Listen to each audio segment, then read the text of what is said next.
ICT traders are following kind of a scammy type dude. There was a guy, the guy who created ICT has been exposed several times for being a possible scammer. So what are my thoughts on ICT traders? Maybe some of that stuff works. I have no idea, but I look at it dubiously. The whole like fair value gap, smart money concepts, all that stuff, like I think it's mostly meaningless. And I just think that a lot of the concepts that are taught are just somebody that I would never trust teaching from. So if people are making money with it, that's great. But to me, like, I just don't really see a lot of value in the stuff that they're teaching. And it's like, there's hundreds of thousands of followers of those systems. And I don't think that there's hundreds of thousands of profitable traders coming out of it. So that's the way I look at it. Why do people trade the NQ when the ES respects structure? People trade the NQ because they're addicted to the high volatility of it and the quick wins that you can get, but the losses can be enormous. So I think what has happened over time is that a lot of these prop firms and then traders trading prop firms started to make the NQ more popular. Because when I got into trading like back in 2017 and I started like to eventually learn about the ES and futures, the NQ was not popular to trade. So I think tech stocks have been so volatile and had so much growth that people started to trade them and make it popular. But the problem is they have higher volatility and lower volume. And so when you trade them, you have to trade with much wider stops because the price action doesn't respect as well. Like sometimes the signal bars will wick out before they actually go in the direction you thought. So it's like there's just a lot of rough trading that happens there. And the price gets pushed in both directions very aggressively. I've seen the same thing over the years in crypto. So like in crypto, I've been in crypto since 2017. And like if you trade Bitcoin, it respects levels really well. Even though it's a volatile asset overall compared to like stocks or something, it respects things a lot more because it has higher volume. But then if you trade some like altcoin that's like, you know, smaller than Bitcoin, it moves extremely aggressively, but it's less reliable. So most of the traders that I know who trade crypto, they just focus mainly on trading Bitcoin when they're trying to actually scalp because the other ones are less reliable. And it's the same with NQ versus ES. Okay, so that's a really good question from Matt. All right, so you asked, after I take my 4 or 6 ticks with the majority of my order, do I move my stop at all for the runner or do I like leave it alone? So I actually have it move. So what I do is like, let's say I was taking this trade with a runner. The way that I do it is I enter the trade 1 tick below the bar. Once I get my 4 ticks and it triggers right there, my stop moves to where I entered. So it moves to break even and then the runner is risk free at that point. That's how I do it. And I have it happen automatically. I use an ATM strategy in NinjaTrader to do it automatically for me. So that's how that goes. I actually teach that all in the, I show exactly how to set that up in the courses. In the paid course, I think I have like a step-by-step how to do it. It's really simple though. Really simple to set up. It's not like anything like super proprietary. I'll just show you. So like here's how you would set it up. So this is a, this is if you were trading with 10 contracts. And so the way it works is like this. You set your order quantity. So this is 10 contracts. I have my parameter set to ticks. Just good till canceled. This doesn't really matter, good till canceled. Because you're never going to leave it overnight anyway, but whatever. And then you set 80% of your contracts for target 1 and 20% for target 2. So 8 contracts is I'm going to use 8 contracts for my first target, 2 contracts for my second target as my runner. Stop loss, I just have it set to 12. I just have it set to an arbitrary number, but I actually, I move the stop loss to 1 tick below the signal bar when I enter. So like if I was going to enter that lower high, I'd move my stop loss 1 tick above that signal bar when I enter. So whatever that number is, you just move it on the chart after you enter. But I have it set to 12 just as a default. And then the first target is 4 ticks. If the ATR was higher, right now it's low, so I'm going for 4 ticks. If the volatility gets higher, I just have one of these strategies where my target is 6 ticks. And when the volatility is higher, a lot of times I'll start this at 16 just so that it has a bigger amount of room so I don't accidentally get stopped out when I'm entering. And then, or when I'm entering. So then I have that go to 4 ticks. My second target is just something arbitrary. I have it set to 32 ticks as just so that it puts it on the chart. And then you set a stop strategy on your runner as custom. And what you do is you have an auto break even that triggers at 5 ticks. And basically what this does is it makes it so that when your 4 tick scalp gets filled and it ticks through and goes to 5 ticks, it moves your stop loss to break even. You don't want to set that to 4 because every once in a while it'll touch your order at 4 ticks and not fill your order yet, and it will come back to your break even. And you don't want to have your stops move and then get stopped on everything at break even. So you want it to tick through the order. So you set it to 5. If your scalp gets filled at 4 ticks, you can always just manually move it to break even real quick if you want to.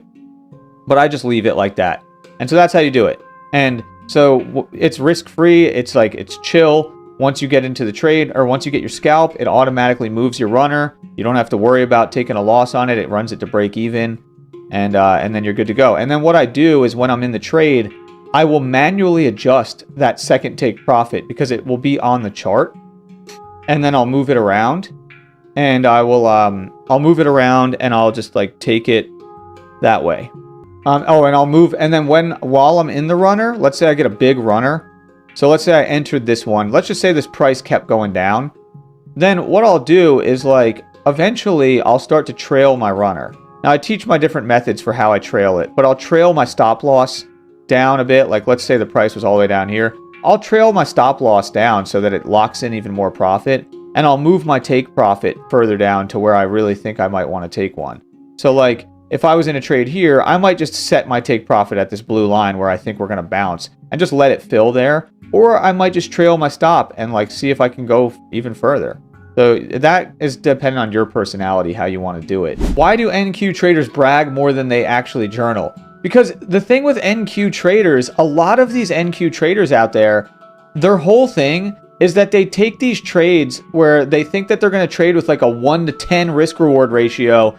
And basically they have this insane target where they enter these trades where they're basically like, oh, I'm gonna enter a trade right here. I'm gonna go short. And this is what they do. They try to trade like this.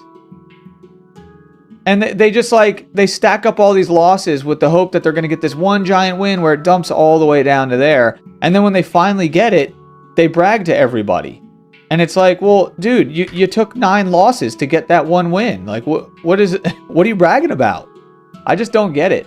I mean, for me, it's all about going for a higher win rate. Let's stack up a bunch of small wins. It's like take a bunch of base hits, stack up a bunch of small wins, get the occasional runner, and just be happy with that. Like, it's better for your psychology if you're stacking up small wins throughout your trading and only taking a loss here and there, and the loss doesn't completely delete you either. So anyway, that's the way that I look at it. What made me stop over trading was just taking losses or racking up commissions that cut into my profits. I mean, for me, I used to take a lot more trades, and what I found was that my win rate was a little bit lower when I was taking more trades.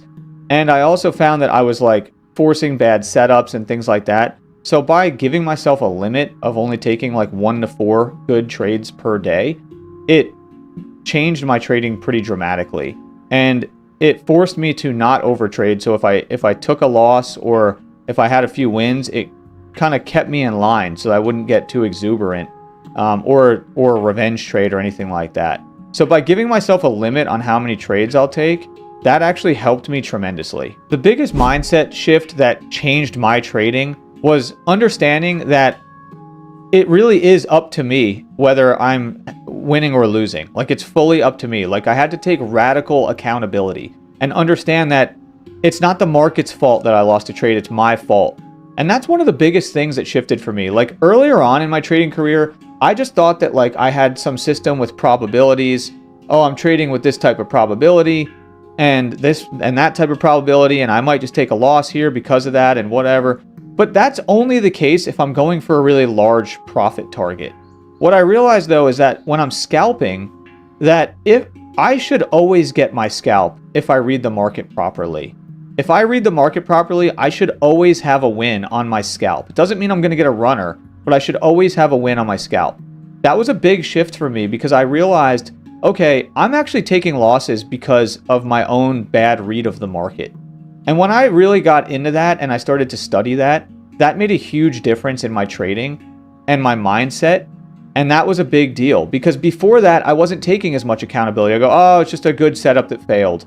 No, it wasn't. It was a bad read. And that's what I had to shift into. That's probably the biggest thing, is taking that accountability. Did I ever have problems with taking impulsive trades? And if so, how did I get over that? Yes, I definitely had problems with that. Developing patience was one of the hardest things for me because I am not by nature a patient person. And so what would happen is, like on a day like today, these type of days used to completely mess me up because you can see here, we had a gap between this trade, which was before the market even opened, and this trade, which was over an hour after that. It was like an hour and 20 minutes after. So there was an hour and 20 minute period with no trade setup during the market open here. The first hour of the market open, I have no actual good trade setups. And so when that used to happen, I would start taking way questionable setups or things that weren't even a setup when I was earlier on in my career. And the way I got over that was just by honestly having so much pain from it that I just was like, I can't do this anymore. Like I can't make those decisions. I need to be more accurate. And so one of the ways I got over it was I actually started to demo trade more often. And I would actually use both, right? So I would demo trade and use my cash account. And I would only take the really, really good setups on my cash account. And I would take the less ideal setups on my demo account. And that would at least scratch the itch of taking the trades. But eventually, if I started to take losses on those, I didn't think that was good psychologically either. So then eventually I just went, you know what? I'm just not going to do that even. I'm just going to learn how to be patient.